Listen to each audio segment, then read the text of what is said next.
right, here we are today. It's October 31st, 2014. I'm Gene Lundquist with the Water Association of Kern County, and I'm going to interview this gentleman in front of me, who is Mr. Rick Stone. Rick is with RHS Cloud Seeding, or as his official name is called, RHS Consulting. Rick has just made a presentation before the North Kern Water Storage District regarding cloud seeding, and I found out some very interesting things during this period of time. A little preamble before we talk to Rick. Here we are in the third year of a drought, and people are doing all sorts of things to conserve water, and I think that agriculture and urban areas have conserved about as much as they can. Maybe there's a little more to squeeze out, but here we are with some districts that are really trying to produce real wet water and to help solve the situation. I found out from Mr. Stone here that there are 4 districts that have been doing this for quite some time, and they are North Kern Water Storage District, Buena Vista Water District, Kern Delta Water District south of Bakersfield, and the city of Bakersfield. So Rick, tell me a little bit about the history of cloud seeding as far as Kern County is concerned. Let's see, Kern County has been cloud seeding since 1951. Off and on, but say more than 50 years worth of cloud seeding. Well, I had no idea that this was going on. Where do you seed the clouds?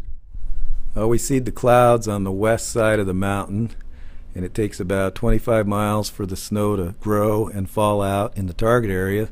The target area is all the upper Kern, say the upper North Kern, and well, anywhere in the Kern where we can say produce additional snow that flows down into Lake Isabella. Now, it seems to me that this could be pretty scary work.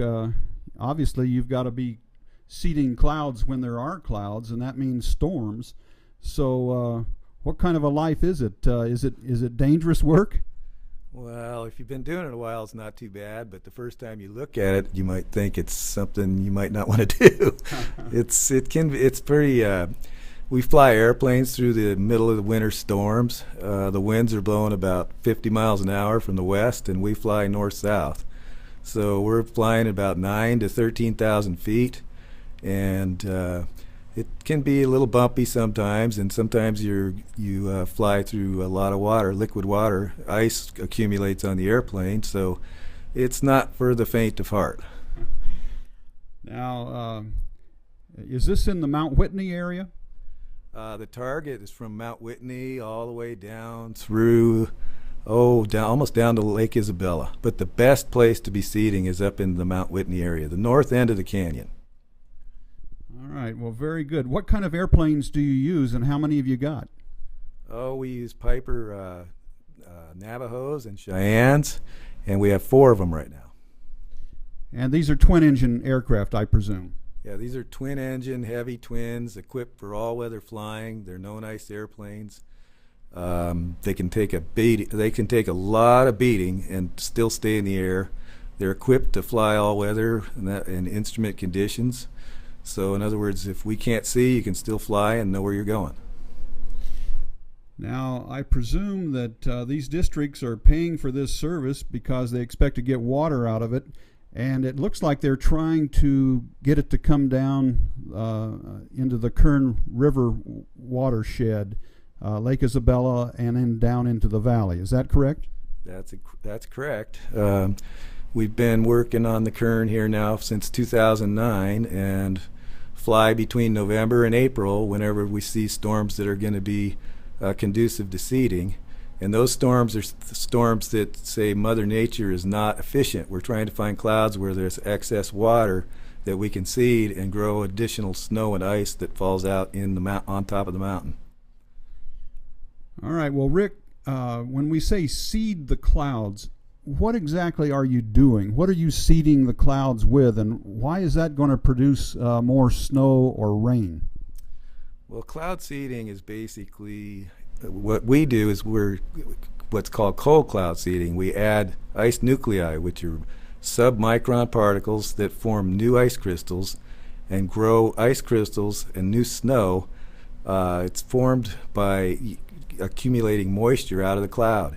The product we use is called silver iodide, and the reason you use it is it's what's called an ice nuclei. It's a very small particle that simulates an ice crystal. It has the same shape and form as an ice water molecule.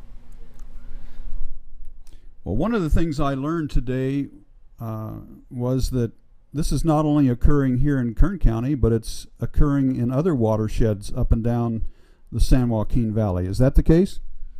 Oh, let's see. Up and down the Sierra, anywhere from Lake Almanor in the north all the way down to the Kern, there are probably about 10 watersheds that seed just about every year. They also, Santa Barbara County, LA County, San Luis Obispo, Monterey, there's seeding programs all over California. Usually, in these kind of drought conditions, about 14 per year. Well, that's interesting, and you've been, our company similar to yours, have been doing this for over 60 years in Kern County, so obviously these districts are pleased with the results. Have you got any, can you talk about any results that you've gotten, like how many acre feet or cost per acre? Let's see, I would say what happens is if we seed between November and April, we can increase the annual runoff by about 10%. The cost of the water, that new water, is about $10 an acre foot. Well, I've heard of some pretty darn big prices per acre foot for water, so if it's $10 an acre foot, that's pretty darn good.